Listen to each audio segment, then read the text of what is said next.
주십시오. 하나님께서 오늘 우리에게 주시는 말씀은 구약성경 신명기 28장 58절에서 68절까지 말씀입니다. 구약성경 307페이지에 있습니다. 신명기 28장 58절에서 68절까지 말씀, 하나님의 말씀을 들으십시오.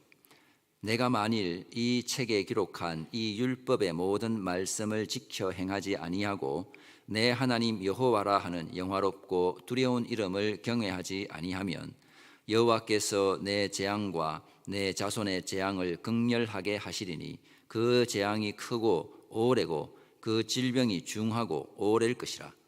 여호와께서 내가 두려워하던 애굽의 모든 질병을 내게로 가져다가 내 몸에 들러붙게 하실 것이며 또 이 율법책에 기록하지 아니한 모든 질병과 모든 재앙을 내가 멸망하기까지 여호와께서 내게 내리실 것이니 너희가 하늘의 별같이 많을지라도 내 하나님 여호와의 말씀을 청종하지 아니하므로 남는 자가 얼마 되지 못할 것이라. 여호와께서 너희에게 선을 행하시고 너희를 번성하게 하시기를 기뻐하시던 것 같이 이제 여호와께서 너희를 망하게 하시며 멸하시기를 기뻐하시리니 너희가 들어가 차지할 땅에서 뽑힐 것이요 여호와께서 너를 땅 이 끝에서 저 끝까지 만민 중에 흩으시리니 내가 그곳에서 너와 내 조상들이 알지 못하던 목석 우상을 섬길 것이라. 그 여러 민족 중에서 내가 평안함을 얻지 못하며 내 발바닥이 쉴 곳도 얻지 못하고 여호와께서 거기에서 내 마음을 떨게 하고 눈을 쇠하게 하고 정신을 산란하게 하시리니 내 생명이 위험에 처하고 주야로 두려워하며 내 생명을 확신할 수 없을 것이라. 내 마음의 두려움과 눈이 보는 것으로 말미암아 아침에는 이르기를 아하 저녁이 되었으면 좋겠다 할 것이요 저녁에는 이르기를 아하 아침이 되었으면 좋겠다 하리라. 여호와께서 너를 배에 싣고 전에 내게 말씀하여 이르시기를 내가 다시는 그 길을 보지 아니하리라 하시던 그 길로 너를 애굽으로 끌어가실 것이라. 거기서 너희가 너희 몸을 적군에게 남녀 종으로 팔려 하나 너희를 살 자가 없으리라. 아멘. 자, 오늘 우리는 신명기 28장의 이제 마지막 부분을 읽었습니다. 68절까지 있는 아주 매우 긴 한 단락이 끝이 났습니다. 28장에서는 복과 저주가 함께 선포되고 있습니다. 복만 선포한다거나 저주만 선포하는 게 아니라 하나님께서는 자기 백성에게 복을 주시는 분이시고 또한 저주도 주실 수 있는 분입니다. 무조건 오냐 뭐 아이고 잘한다 이게 이렇게 하시는 게 아니라 잘못한 것에 대해서는 반드시 벌을 내리시는 분이죠. 이로써 우리 하나님은 사랑과 공의의 하나님인 것을 알 수 있습니다. 공의가 있어야 사랑의 하나님이 되실 수 있고 또한 사랑이 있어야 공의의 하나님도 될 수 있습니다. 자, 그래서 이 사랑과 공의는 함께 가는 거죠. 복과 저주가 함께 갑니다. 공의 없는 사랑, 사랑 없는 공의, 이거는 말뿐이지 제대로 성립이 되지 않습니다. 자, 그러한 사랑과 공의는 문제만 일으킬 뿐이죠. 자, 그런데 28장에서 이 저주의 목록이 워낙 길다 보니까 마치 하나님은 공의의 하나님, 저주의 하나님, 무시무시한 하나님으로만 비춰지는 느낌을 받습니다. 분명히 복도 선포하고 또 그 복이 보통 복이 아니죠. 어마어마한 복입니다. 자, 그런데도 저주가 워낙 길고 강력하다 보니까 앞에서 선포했던 그 복은 잊어버릴 지경입니다. 저주의 목록을 보면요, 뭐 안 좋은 건 싹 다 있죠. 하나라도 나한테 이거는 안 걸리면 좋겠다는 생각밖에는 들지 않습니다. 이 정도 저주면 조금 약한데 그건 내가 감당할 수 있겠네, 이런 생각이 드는 저주는 하나도 없습니다. 자, 더군다나 63절, 오늘 본문 63절을 보면요, 여호와께서 너희에게 선을 행하시고 너희를 번성하게 하시기를 기뻐하시던 것 같이 이제는 여호와께서 너희를 망하게 하시며 멸하시기를 기뻐하시리니 너희가 들어가 차지할 땅에서 뽑힐 것이요. 하나님께서 말 안 듣는 이스라엘을 망하게 하고 멸하는 것을 기뻐하셔서 그들을 약속의 땅에서 뽑아낼 것이라는 그런 표현입니다. 하나님께서 정말 가슴 아파하며 눈물 흘리며 자기 백성을 징계하시고 저주하시는 것이 아니라 그 일을 기뻐한다는 표현이 나오죠. 인간 부모도 자식 새끼를 매를 때리면 가슴이 아픕니다. 뒤돌아서서는 눈물을 흘립니다. 그런데 하나님께서 기뻐하신다, 이 표현이 좀 이상합니다. 마치 하나님께서 파괴를 기뻐하시는 것처럼 느껴지죠. 창조의 하나님이 어떻게 파괴의 하나님이 되시지 하는 생각도 듭니다. 그리고 더 나아가서요, 하나님께서 내리시는 저주가 얼마나 고통스러운지 67절에 내 마음의 두려움과 눈이 보는 것으로 말미암아 아침에는 이르기를 아하 저녁이 되었으면 좋겠다 할 것이요 저녁에는 이르기를 아하 아침이 되었으면 좋겠다 하리라. 이걸 뭐라고 표현할 수 있겠습니까? 그러니까 못 죽어서 사는 거라고 말할 수 있을 겁니다. 숨은 쉬고 있어도 살아도 사는 게 아니라는 말이죠. 그만큼 괴롭다는 것이고 차라리 죽었으면 좋겠다는 말입니다. 그런데 이것보다도 더 비참한 게 있습니다. 68절 우리 함께 읽습니다. 여호와께서 너를 배에 싣고 전에 내게 말씀하여 이르시기를 아니하리라 하시던 그 길로 너를 애굽으로 끌어가실 것이라. 거기서 너희가 너희 몸을 적군에게 남녀 종으로 팔려 하나 너희를 살 자가 없으리라. 자, 노예 시장에 매물로 나 자신이 나와 있는데 아무도 나를 사지 않습니다. 왜 그럴까요? 노예가 사람 취급받는 건 그는 사치고요. 노예는 그냥 물건이죠. 효용 가치만을 따질 뿐입니다. 그런데 아무도 나를 사지 않는다는 것은 내가 아무런 가치가 없는 인생, 그러니까 1도 생산성이 없는 인생이 되었다는 것을 의미합니다. 그러니까 물건으로서의 가치도 없는 인생이 되었다는 걸 의미하죠. 너무 슬프고 정말 비참한 이야기입니다. 자, 그리고 노예 시장에 전쟁 포로로 잡혀와서 매물로 나온 게 아니라 나 자신을 스스로, 그러니까 죽지 못해서 먹고 살아야 해서 자기 자신을 스스로 매물로 내어놓은 상황으로 본문은 설명하고 있습니다. 그런데 아무도 안 삽니다. 자, 이렇게까지 정말 끔찍하고 비참하고 치명적으로 저주를 선포하는 이유는 사실 절대 이 길만은 가지 말라는 것이 바로 하나님의 마음이죠.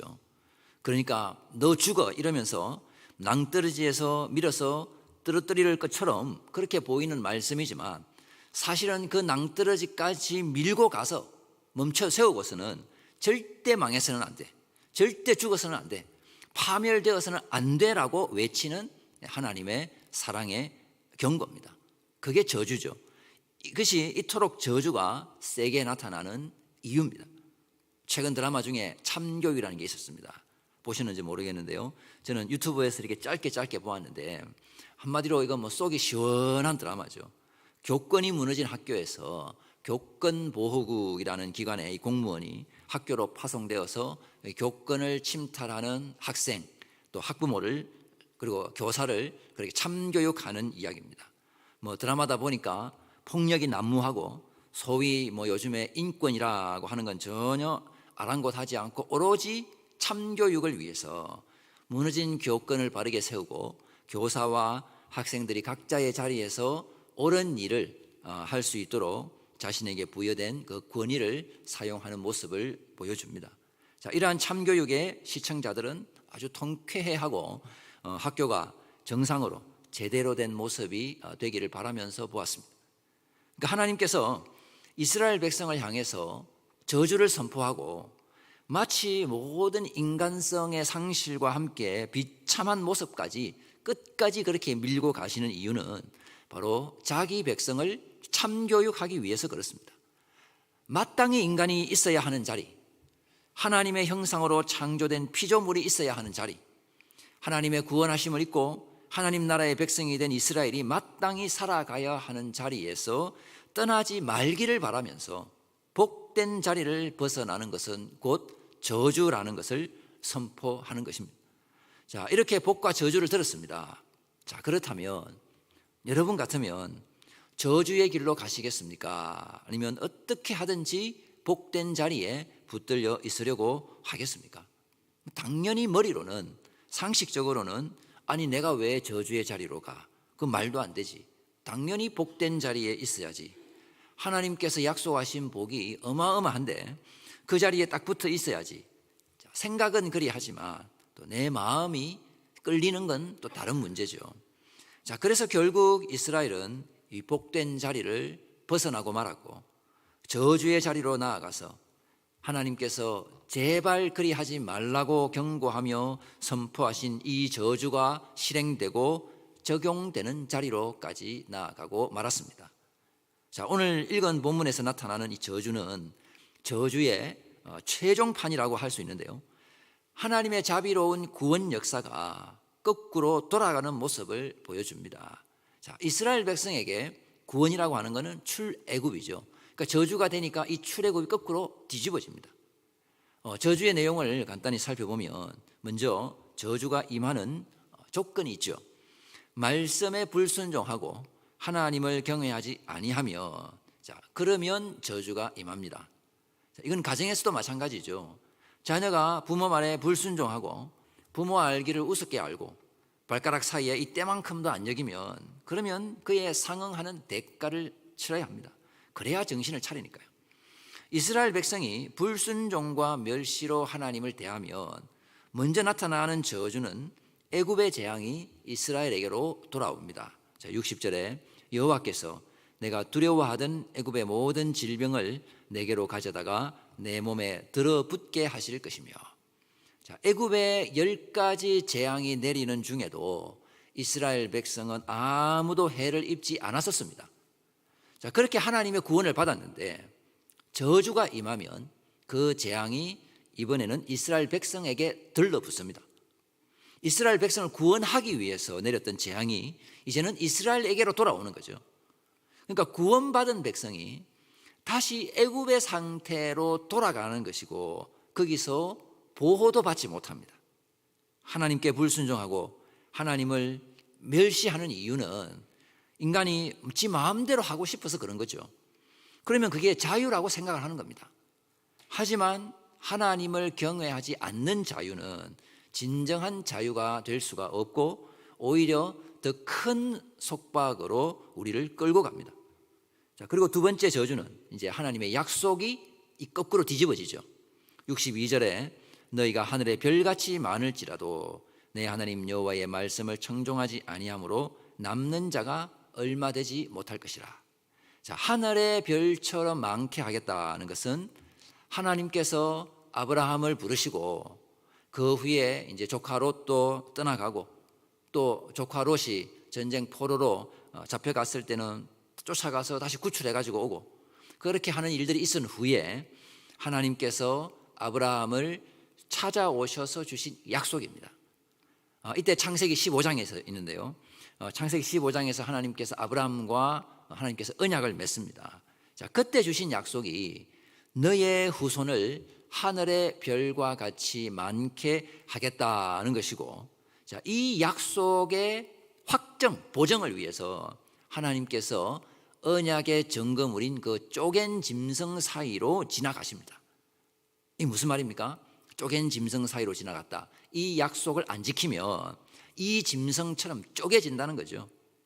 하나님께서 아브라함에게 후손을 약속하셨고, 자, 그러면 이제 아브라함은 뭘 해야 합니까? 사실 아브라함에게 뭔가 요구되는 게 아무것도 없습니다. 창세기 15장에 보면 그 언약의 현장에, 야, 내가 아들을 줄 테니까 내가 이 지금 쪼갠 짐승 사이로 지나가면서 약속을 하니까 너는 뭐를 해? 이렇게 하는 게 없습니다. 쪼갠 짐승 사이로 지나간 것도 하나님께서 지나가셨고, 아브라함은 잠결에 하나님께서 그 타는 횃불 모양으로 지나가시는 것을 보았을 뿐이죠. 그래서 믿음의 증거만 가지고 있지 아브라함 자기가 뭔가를 했거나 또 앞으로도 할 것이 없습니다. 자, 그래서 창세기 15장 6절 아브라함이 여호와를 믿으니 여호와께서 이를 그의 의로 여기시고, 자, 그래서 이스라엘이 하늘의 별과 같이 된 것은 하나님께서 많게 하신 것이고 번성하게 하신 것이고 하나님께서 세우신 겁니다. 그런데 이스라엘이 불순종과 멸시로 하나님을 대할 때 이 아브라함의 약속을, 이 언약을 뒤집어 버리는 거죠. 자, 아브라함은 아무것도 안 했는데, 근데 그 후손들인 지금 이스라엘은 내가 했다, 이게 튀어나오는 겁니다. 그러면 우리가 이렇게 숫자가 많아지고 땅도 가지고 번성하게 된 것, 내가, 바로 그때 하나님의 저주가 임할 것이고 그 번성함을 거꾸로 뒤집어 버린다는 말이죠. 남는 자가 얼마 되지 못할 거라는 겁니다. 자, 그래서 나라가 망하고 포로로 잡혀가고 그들이 만민 중에서 흩어지는 저주를 받습니다. 이게 이제 세 번째 저주인데요. 자, 그들이 약속의 땅에서 뽑혀서 어떻게 되냐? 64절에 여호와께서 너를 이 땅 이 끝에서 저 끝까지 만민 중에 흩으시리니 내가 그곳에서 너와 내 조상들이 알지 못하던 목석 우상을 섬길 것이라. 자, 정착이 이제는 유배로 바뀌고 거룩한 백성이 흩어지는 백성으로 바뀌고 그들이 살았던 그 안식의 땅은 이제 불안과 방황과 공포의 땅이 되어버립니다. 자, 그렇게 해서 자기 땅이 아닌 남의 땅에서 억지로 우상을 섬겨야 하는 처참한 상황으로 빠져버리고 맙니다. 약속의 땅에서는 자유롭게 살아계신 하나님을 섬기며 말씀에 순종하며 하나님을 경외하며 그렇게 살았었는데, 그리고 그렇게 계속 살면 되는데 이거 싫다고 하나님의 통치를 거부하고 벗어나려고 하자 오히려 더 큰 멍해가 그들의 어깨에 올려집니다. 그리고 마지막 최종적으로 저주는 그들이 애굽으로 돌아가는 거죠. 자, 애굽으로 가는 것은 구원이 거꾸로 뒤집어지는 것이고요, 하나님의 구원 역사를 해체하는 것임을 보여줍니다. 자유인이 다시 노예가 되고 하나님의 소유가 죄의 소유가 되고, 말이 안 되는 거죠. 그래서 예레미야에서 보면 남유다가 하나님의 징계로 바벨론의 공격을 받을 때 아무리 그래도 절대 애굽으로 가서는 안 된다고 여러 차례 수차례 경고를 했습니다. 왜냐하면 그것은 하나님의 구원을 뒤집는 것이 되기 때문이죠. 그런데도 끝까지 말 안 듣고 애굽으로 피난을 가서 살아보겠다고 했던 사람들이 있었습니다. 결국 그들은 바벨론이 애굽까지 정복을 하면서 다 칼과 기근에 큰 어려움을 겪고 말았습니다. 그러나 이 저주의 목적은 파멸이 아니라 사실은 회복이죠. 예레미야 33장 11절 함께 읽습니다. 너는 그들에게 말하라. 주 여호와의 말씀이니라. 나는 악인이 죽는 것을 기뻐하지 아니하고 악인이 그의 길에서 돌이켜 떠나 사는 것을 기뻐하노라. 이스라엘 족속아 돌이키고 돌이키라. 너희 악한 길에서 떠나라. 어찌 죽고자 하느냐 하셨다 하라. 이게 하나님의 본심이죠. 그런데도 신명기 저주에서 멸하기를 기뻐하신다라고 하는 이 표현은 하나님께서 복에 관한 약속에도 신실하신 것처럼 저주에 관한 약속에도 신실하다는 것을 표현하는 것입니다. 사랑의 하나님이면서 동시에 공의의 하나님, 복 주시는 하나님이면서 동시에 죄에 대해서는 철저하고 저주를 허락하시는 하나님. 그래서 똑같이 복과 저주에 관해서 신실하시다, 복과 저주에 관해서 똑같이 기뻐하신다라고 하는 그런 표현을 하는 것입니다. 자, 그래서 저주로 달려가는 자기 백성을 구원하시기를 기뻐하시는 하나님인 걸 알 수 있죠. 자녀가 멸망으로 달려가는데 아무것도 안 하고 아무 말도 안 하고 있을 부모는 없습니다. 그건 사랑이 아니죠. 사랑하기 때문에 경고하고 징계하고 회복되기를 기뻐하는 게 우리 부모 마음이고 그게 하나님 마음입니다. 그래서 이스라엘은 하나님의 징계를 받아서 결국 바벨론으로 포로로 잡혀가고 또 하나님께서 선포하신 모든 저주를 한 몸에 받으면서 그들은 인생의 비참함을 경험했습니다. 하지만 그게 끝이 아니었죠. 그 저주에서 회복이 있습니다. 그들은 다시 돌아왔습니다. 예레미야 29장 10절 여호와께서 이와 같이 말씀하시니라. 바벨론에서 70년이 차면 내가 너희를 돌보고 나의 선한 말을 너희에게 성취하여 너희를 이곳으로 돌아오게 하리라. 그러니까 저주는 회복을 위한 하나님의 징계였고 사랑이었습니다.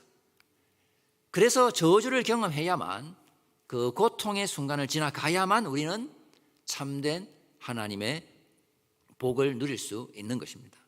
자, 이 모든 것을 이제 그러니까 압축적으로 한꺼번에 다 보여주신 것, 복과 저주와 그 저주의 실행과 다시 출 바벨론에서 돌아오는 것, 회복, 이 모든 걸 한꺼번에 싹 다 보여주신 사건이 바로 우리 주 예수 그리스도의 십자가입니다.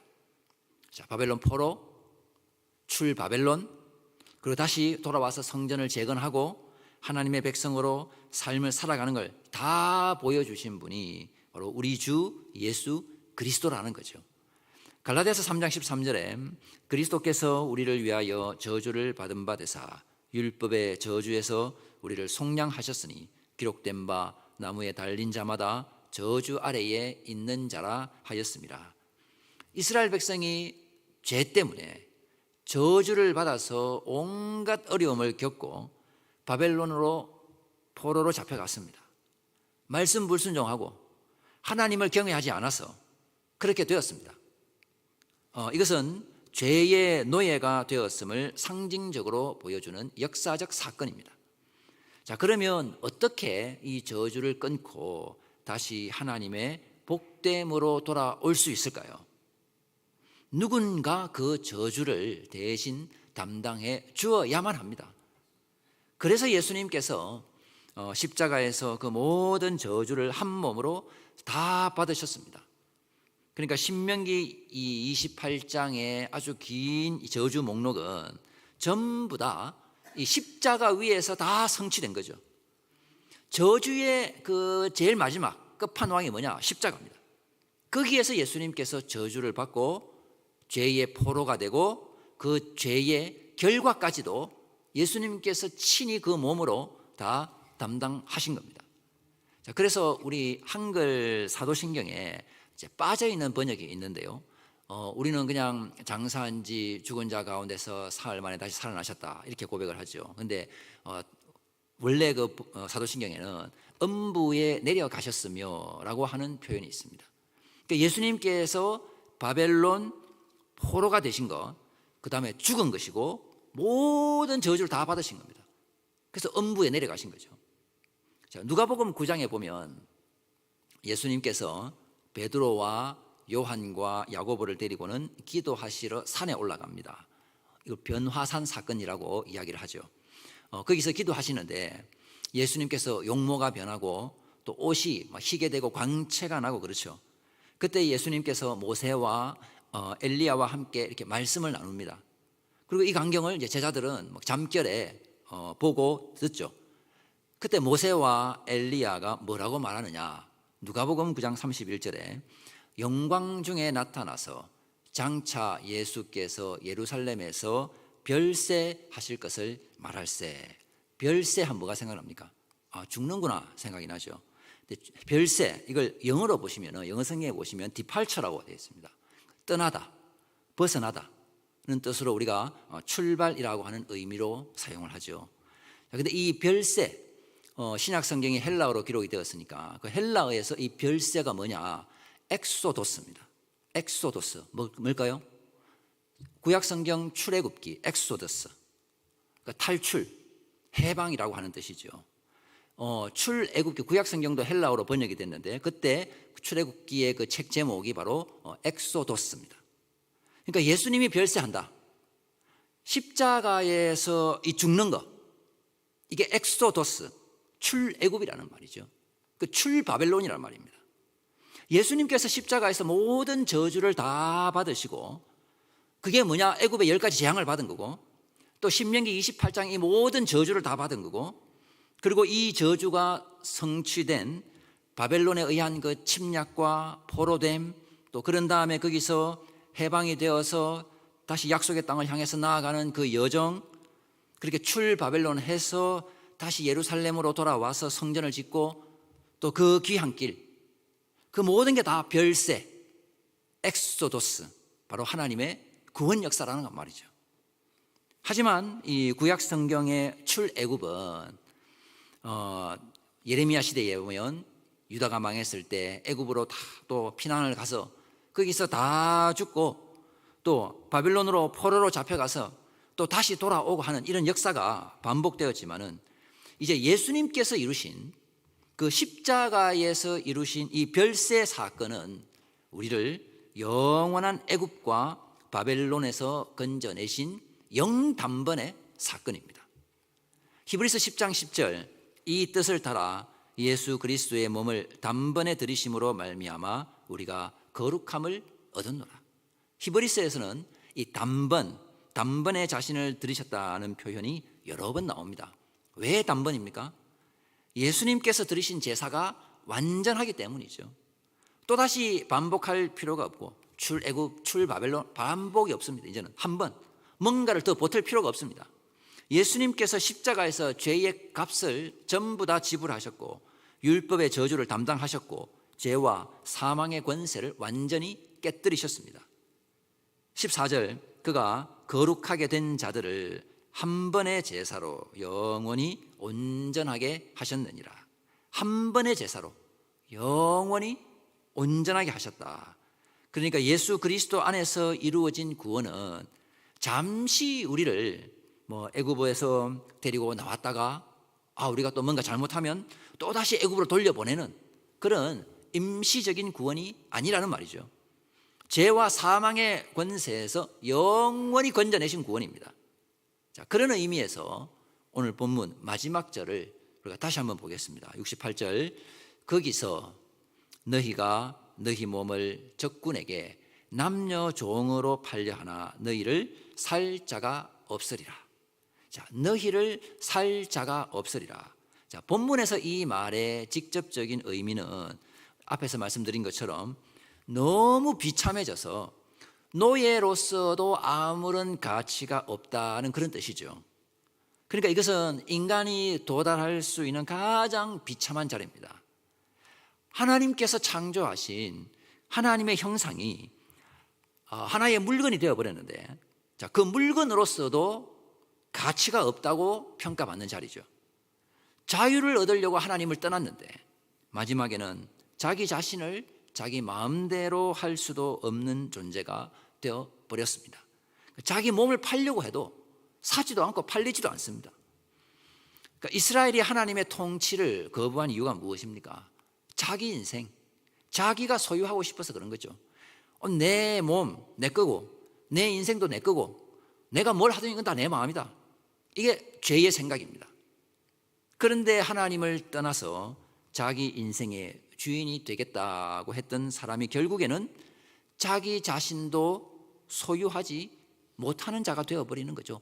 팔려고 해도 팔리지도 않습니다. 이제 내가 내 몸의 주인도 아니고 내 생명의 주인도 아니고 내 미래를 결정할 능력도 없습니다. 이게 바로 죄가 약속하는 그 자유의 실체죠. 그래서 하나님을 떠난 자유는 자유가 아닙니다. 주인만 바뀌는 거죠. 사랑과 생명의 주인이신 하나님을 떠나서 죄와 욕심과 두려움이라고 하는 훨씬 더 잔인한 주인을 섬기는 것밖에 되지 않습니다. 그게 신명기 28장의 이 저주의 결론인데요. 그런데 우리가 이 말씀을 십자가에서 별세하신 예수 그리스도의 그 복음의 빛 아래에서 우리가 다시 읽으면 우리가 여기서 놀라운 반전을 발견할 수 있습니다. 자, 너희를 살 자가 없으리라. 아무도 사지 않는다라고 하는 이 저주의 말씀이 이제는 예수 그리스도 안에서는 전혀 다른 의미로 뒤집어집니다. 아무도 사지 않는 우리를 누가 우리를 사셨습니까? 고린도전서 6장 19절에서 20절 함께 읽습니다. 너희 몸은 너희가 하나님께로부터 받은 바 너희 가운데 계신 성령의 전인 줄을 알지 못하느냐. 너희는 너희 자신의 것이 아니라 값으로 산 것이 되었으니 그런즉 너희 몸으로 하나님께 영광을 돌리라. 값으로 산 것이 되었다. 하나님께서 값을 지불하고 우리를 사셨습니다. 그럼 그 값은 얼마냐? 베드로전서 1장 18절 이하에 너희가 알거니와 너희 조상들이 물려준 헛된 행실에서 대속함을 받은 것은 은이나 금같이 없어질 것으로 된 것이 아니요 오직 흠없고 점 없는 어린 양 같은 그리스도의 보배로운 피로 된 것이니라. 그리스도의 보배로운 피로써 우리가 팔린 자가 된 것입니다. 아무도 사지 않는 그 비참함에서 이제는 그리스도의 핏값으로 팔린 바 되었습니다. 그러면 우리는 가치가 있습니까? 없습니까? 우리 자신만 보면 가치 없는 게 맞죠. 하지만 하나님께서 자기 아들의 그 피로 값을 지불해서 우리를 사셨고, 여기에서 우리의 가치는 결정됩니다. 노예 시장에서, 노예로서 그 시장에서 한번 팔려보려고 할 때는 내가 내 능력을 증명해야 되고 내 가치를 입증해야 하지만, 이제 그리스도 안에서 사신바된 우리는 그 가치가 우리 자신에게서 나오는 게 아니죠. 그리스도의 핏값으로 결정이 됩니다. 그러니 이것은 값을 매길 수가 없는 너무나 위대한 것입니다. 그래서 너희를 살 자가 없으리라는 이 말씀은 복음 안에서 또 하나의 의미를 가지게 되는데요, 이제는 진짜 아무도 우리를 다시 살 수가 없습니다. 왜냐? 그리스도의 핏값으로 완전하게 죄의 값들이 지불되었기 때문에 우리가 완전한 하나님의 소유의 백성이 되었고, 다시는 팔릴 수 없는 하나님 나라의 백성이 되었기 때문입니다. 고린도전서 7장 23절, 너희는 값으로 사신 것이니 사람들의 종이 되지 말라. 죄의 종, 사람의 종이 될 수가 없는 거죠. 우리는 이제 오직 한 분의 종만 될 수 있습니다. 우리를 핏값으로 사신 그리스도께 우리의 모든 소유권이 있습니다. 우리를 속량해 주신 하나님의 자녀로만 살게 되는 거죠. 다시는 사망이나 죄가 지배하지 못합니다. 그러면 이제 우리가 어떻게 살아야 할까요? 이미 그리스도의 피로 값을 치렀으니까 그러면 자유구나, 이제 아무렇게나 살아도 된다는 말일까요? 그럴 수가 없죠. 값으로 산 것이 되었기 때문에 이제 내 마음대로 사는 것이 아니라 나를 사신 분의 뜻을 따라서 살아야 합니다. 오늘 본문 58절이 그 삶의 방식을 분명하게 가르쳐 줍니다. 이거 안 하면 저주가 오는 거니까요. 이건 또한 저주를 받지 않고 하나님의 복을 누리는 방법이기도 하죠. 이 책에 기록한 율법의 모든 말씀을 지켜 행하고 내 하나님 여호와라 하는 영화롭고 두려운 이름을 경외하는 것입니다. 말씀에 순종하는 건 구원받기 위해서 하는 일이 아니죠. 이미 구원받았기 때문에 우리가 순종하는 겁니다. 하나님께 복을 받아내기 위한 수단으로 순종하는 것이 아니라 우리가 하나님께 그리스도의 핏값으로 사신바되었기 때문에 순종하는 것입니다. 그리고 하나님을 경외해야 되죠. 하나님의 통치 가운데 사는 것을 말합니다. 내가 꼭대기가 아니라 내 위에 계신 하나님, 그분의 다스림 가운데 순종하며 사는 것이 경외하는 것입니다. 이제 우리는 애굽으로 돌아갈 수 없는 하나님의 자녀가 되었습니다. 그리스도의 보배로운 피가 우리의 몸값입니다. 이런 영광스러운 신분이 우리의 정체성입니다. 내 능력을 증명함으로 내 가치를 인정받는 것이 아닌 우리 예수님으로 인해서 우리는 가장 귀한 가치를 이미 인정받았습니다. 그것이 십자가 복음이 우리에게 주는 은혜입니다. 그러므로 우리를 속량하신 우리 하나님의 은혜를 기억하고 말씀에 순종하고 영화롭고 두려운 여호와라 하는 우리 하나님의 이름을 경외하며 살아가는 우리 하나님의 복받은 백성, 복된 백성, 그리고 앞으로도 계속해서 복을 누리며 사는 백성으로 살아가시기를 바랍니다. 기도하겠습니다.